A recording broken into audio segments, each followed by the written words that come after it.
وعلى آله وأصحابه الأتقياء.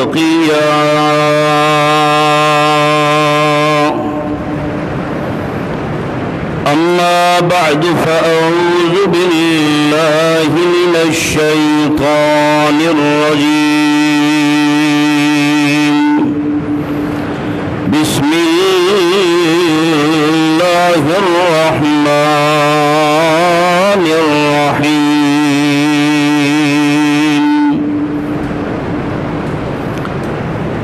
والذين تدعون من دونه لا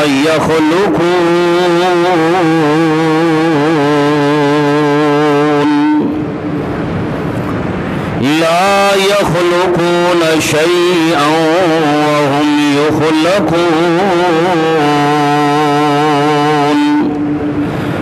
سبحان ربك رب العزة عما يصفون وسلام على المرسلين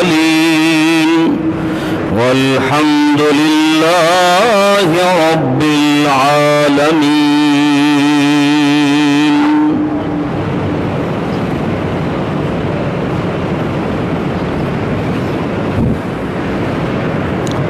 صحابہ کرام رضوان اللہ تعالی علیہم اجمعین نے آپ صلی اللہ علیہ وسلم سے سوال کیا کہ یا رسول اللہ صلی اللہ علیہ وسلم، یہ جو ہم قربانی کرتے ہیں، یہ قربانی آپ کی سنت ہے یا کسی اور نبی کی سنت ادا کرتے ہیں ہم؟ صحابہ کرام کے پوچھنے پر آپ صلی اللہ علیہ وسلم نے فرمایا کہ ہی سنت ابیکم ابراہیم خلیل اللہ، کہ یہ میں پیغمبر کی اصل سنت نہیں، یہ سب سے بڑی سنت ہے تو حضرت ابراہیم خلیل اللہ کی سنت ادا کریں۔ اس وقت اللہ کے پیغمبر نے فرمایا کہ قربانی کرنے والا شخص،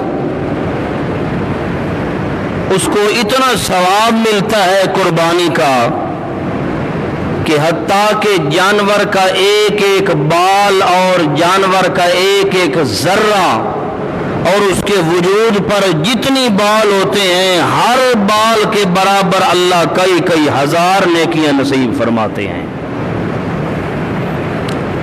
اللہ کے پیغمبر نے یہاں تک بھی فرمایا کہ قربانی کا جانور جو گوبر اور لید کرتا ہے، اللہ اس کو بھی دن قیامت کے پلڑے میں ڈال کر ثواب اس کے حق میں لکھ دیں گے دن قیامت۔ اتنی بڑی فضیلت ہے۔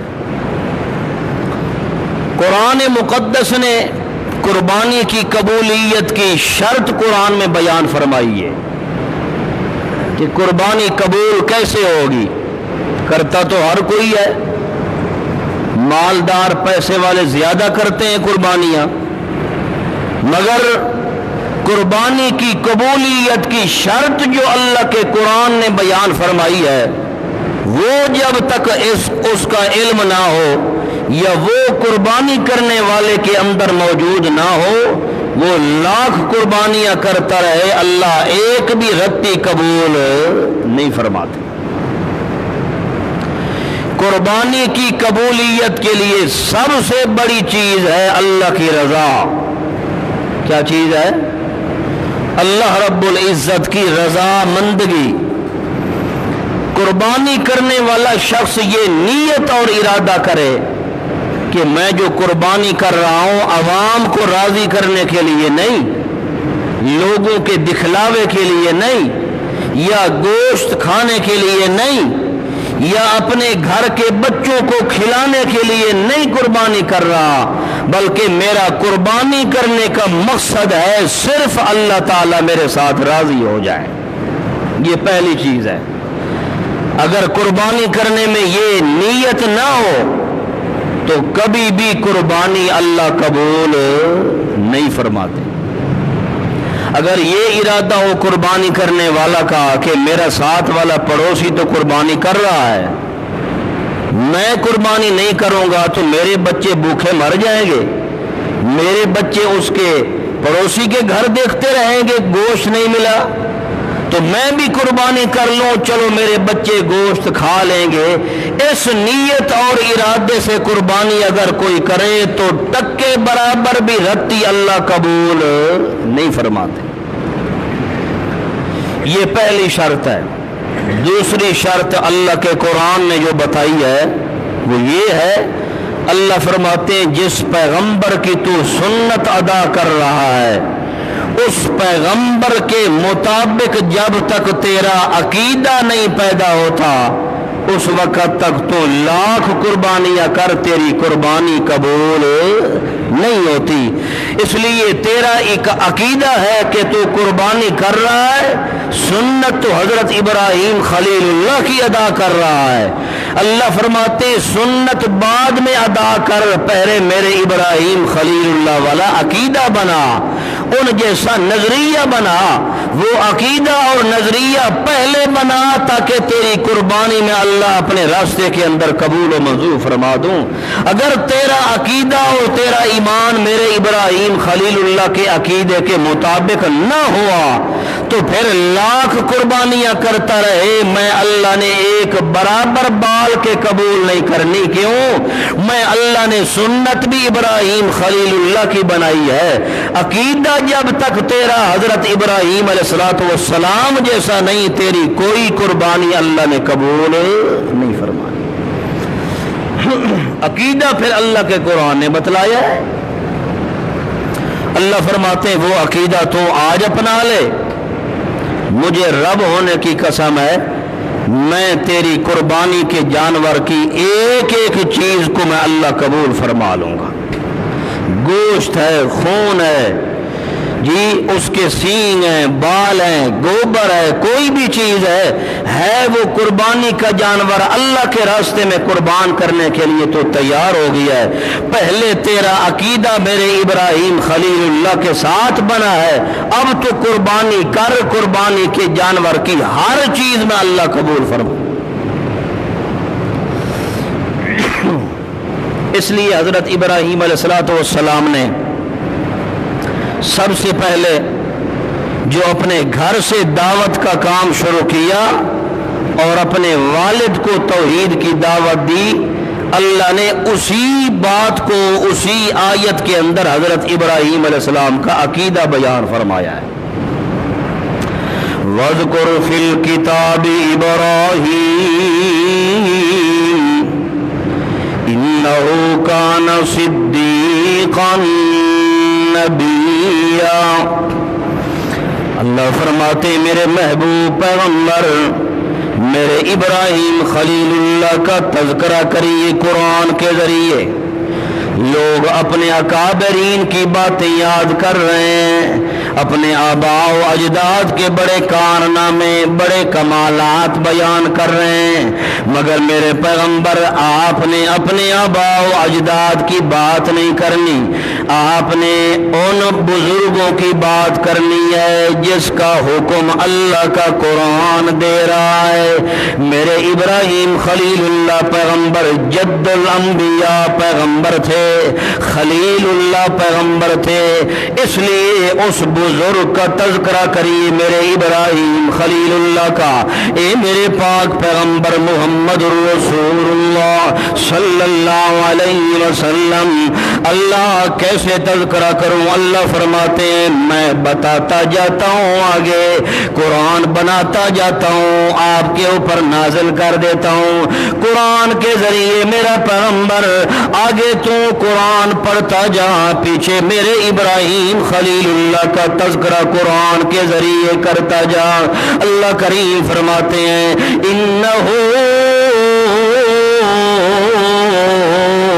کان صدیقا نبیہ۔